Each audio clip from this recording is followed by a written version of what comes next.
Hello बच्चों, online class में आपका स्वागत है। बीएड प्रथम वर्ष गणित शिक्षण का अध्ययन कर रहे हैं हम।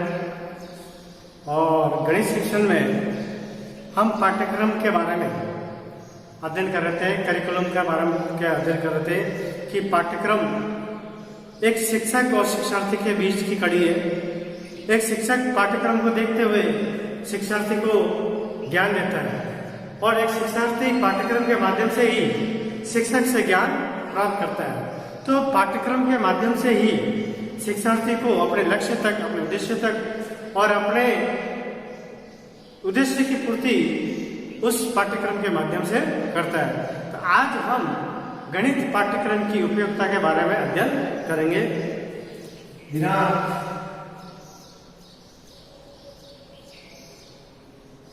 25/6/21 कक्षा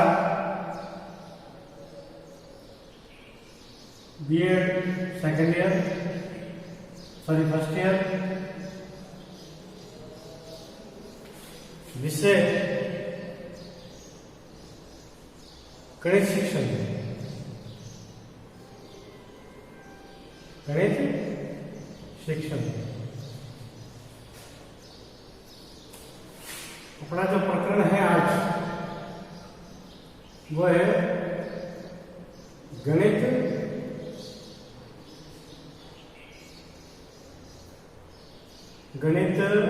पाठ्यक्रम।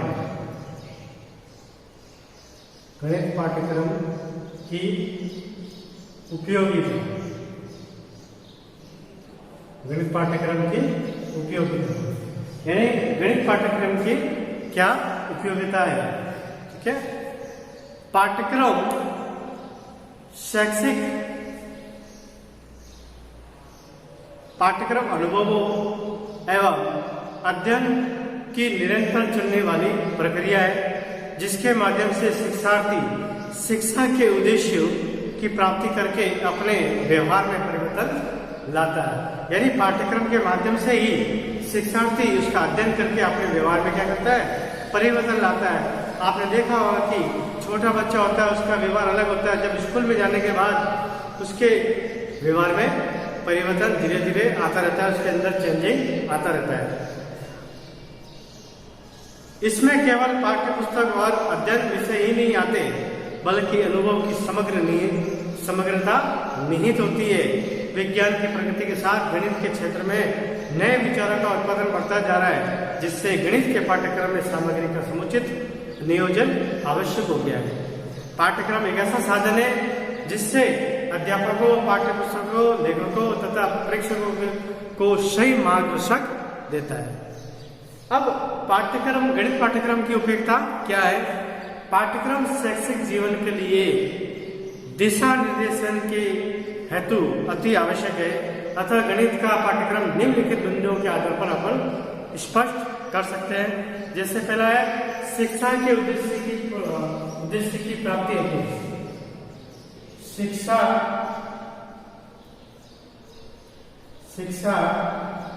के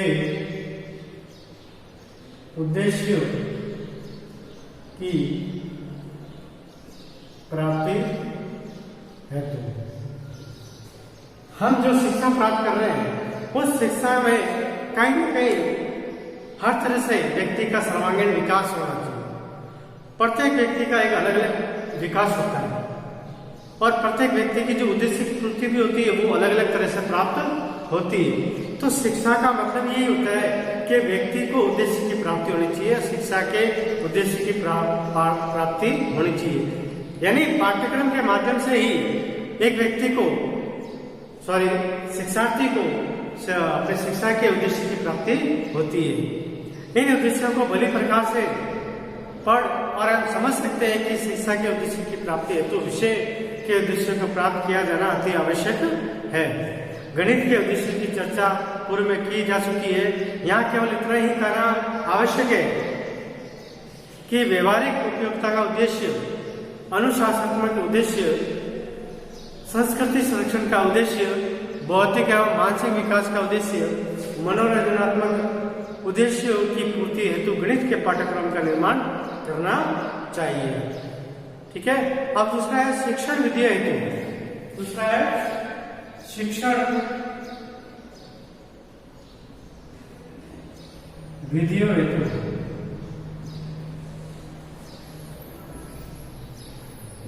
शिक्षण विधि हेतु। अब शिक्षण विधि यानी पढ़ाने का तरीका। पाठ्यक्रम के निर्माण में शिक्षण विधियों भी अपनी महत्वपूर्ण भूमिका निभाती है। यानी पाठ्यक्रम अच्छा होने पर भी यदि शिक्षण विधि प्रभावशाली नहीं हो तो छात्र विषय वस्तु से अछूते रह जाएंगे, मनोविच्छिन्न व्यवहार से परिवर्तन नहीं कर पाएंगे। यानी एक पाठ्यक्रम में शिक्षण विधि की महत्वपूर्णता बहुत अधिक है। अगर विषय वस्तु यानी एक पाठ्य पुस्तक में बहुत सारे अध्याय होते हैं, लेकिन उन अध्यायों को शिक्षार्थी तक पहुंचाया कैसे जाए, उसका बीच का जो मीडियम होता है वो है शिक्षण विधि यानी संप्रेक्षण। और संप्रेक्षण में ही शिक्षण विधि काम में ली जाती है। कई बार हम टीचरों की बड़ाई करते हैं, कई बार टीचरों की बुराई भी करते हैं कि यार ये कैसा टीचर है, आप कैसा पढ़ाता है, पढ़ने समझ में नहीं आता, और ये कैसे इतना अच्छा सर है, वो थोड़ा सा भी बात बताते हैं हमको समझ में आ जाता है। तो वो टीचरों के उनकी बनाए कि शरीर की बनावट या उनके ज्ञान से मतलब नहीं है, बल्कि उनकी शिक्षण विधि से।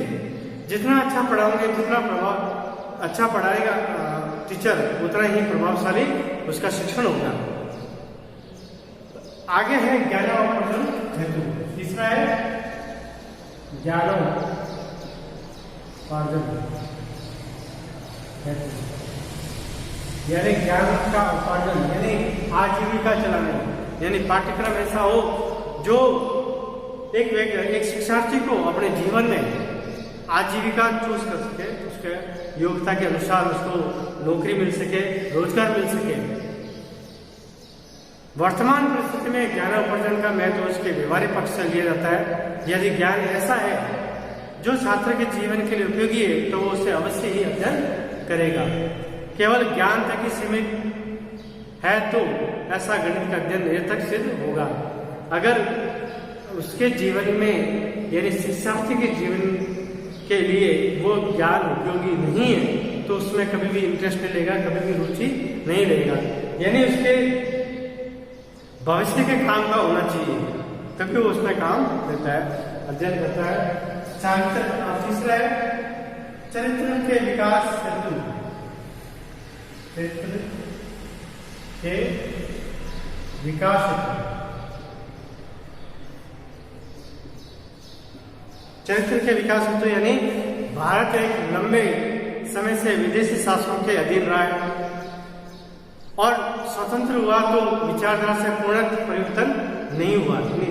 स्वतंत्र हुआ तो पूर्ण मतलब है कि विचारों से पूर्ण स्वतंत्र नहीं हुआ है। शिक्षा के उद्देश्य, शिक्षा व्यवस्था मूल रूप से तो विचारधारा मूल रूप से पाठ्यक्रम में परिवर्तन करने की परम आवश्यकता थी, परंतु ऐसा संभव नहीं हो सका। भारत के स्वतंत्र होने के इतने समय पश्चात भी मेघालय की शिक्षा व्यवस्था भारतीय समाज में प्रभाव है, यानी अंग्रेजी शिक्षा का अभी भी प्रभाव है। आज भी हम अंग्रेजी शिक्षा को अपनाते हैं और हम अंग्रेजी बोलकर अपने आप को गौरवान्वित महसूस करते हैं। विषय को अधिक प्रभावित नहीं करता है, परंतु फिर भी सामाजिक मूल्य के अनुसार गणित के पाठ्यक्रम के माध्यम से व्यक्ति के चरित्र का विकास किया जा सकता है। छात्र में गणित के माध्यम से विकास करना एक पुनीत कार्य है। गणित के पाठ्यक्रम के माध्यम से एक शिक्षार्थी का चरित्र का विकास माना जाता है, विकास होता है। अब है इसके आगे पांचवा व्यक्ति के विकास होता है,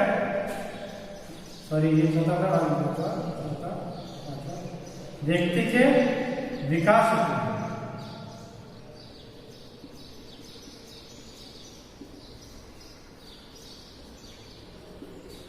व्यक्ति के विकास यानी हमारी शिक्षा ही नहीं बल्कि संपूर्ण विषय के व्यवहारिक परिवर्तन रूप से व्यक्तित्व का विकास करते हैं। यानी जो ज्ञान होता है, शिक्षा होती है, एक व्यक्ति के संपूर्ण विकास करती है। संपूर्ण मतलब है कि उसका परिवर्तन करती है, उसके बदलाव लाती है। वातावरण के निर्माण से लेकर प्रयोगात्मक पक्ष तक, मूल्यांकन प्रक्रियाओं तक संपूर्ण प्रयत्न केवल छात्रों में व्यक्तित्व का चौमुखी विकास करने से है। वैज्ञानिक दृष्टिकोण के विकसित हेतु अब है छठा वैज्ञानिक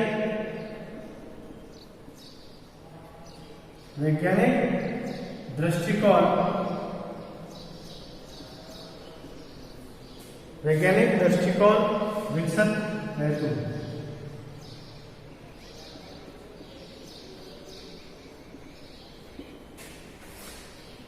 यानी विज्ञान और गणित का अभिन्न संबंध है। गणित और विज्ञान एक दूसरे से रिलेटिव है। गणित तो विज्ञान के बिना नहीं चल सकती और विज्ञान गणित के बिना नहीं चल सकता। बिना गणित के विज्ञान आगे नहीं बढ़ सकता और विज्ञान की प्रगति के लिए गणित का प्रगतिशील होना आवश्यक है। सामाजिक रूढ़िवादिता, ढकोसले अशिक्षा के कारण बढ़े हैं, अतः इन्हें निर्मूल कर गणित के माध्यम से वैज्ञानिक दृष्टिकोण विकसित करना है। तभी ये जो पुरानी रीति रिवाज है, ढकोसले है, वो आडंबर सब खत्म होगा। अब अगले विषय में हम अगला वीडियो लेके प्रस्तुत होंगे। धन्यवाद।